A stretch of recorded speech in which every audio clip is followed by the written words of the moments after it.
बदसूरत बत्तख। एक खूबसूरत झील के किनारे एक बत्तख के अंडे पड़े थे। जब वो अंडे टूटे तो इनमें से सब बच्चे प्यारे प्यारे और गोल मटोल निकले, मगर एक बच्चा लंबूतरा और अजीब सा था। इसका रंग भी दूसरों से मुख्तलिफ था।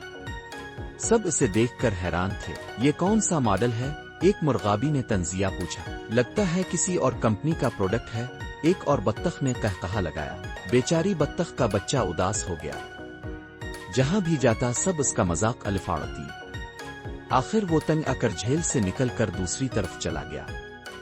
रास्ते में इसकी मुलाकात एक मेंढक से हुई।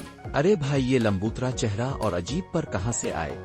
मेंढक ने हैरानी से पूछा। बस मेरी किस्मत ही खराब है, बत्तख ने अफसोस से कहा। हा हा हा, किस्मत नहीं, तुम्हारी शक्ल खराब है। मेंढक हंसा और तालाब में छलांग लगा दी। बत्तख का बच्चा और ज्यादा परेशान हो गया और सफर करता रहा।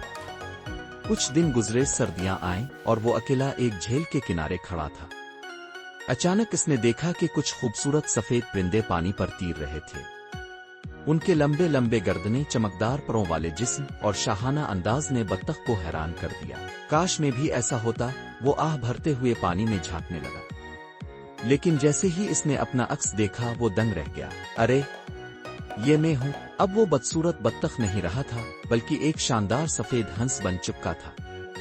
वो खुशी से पानी में तैरने लगा और दूसरे हंसों के साथ शामिल हो गया।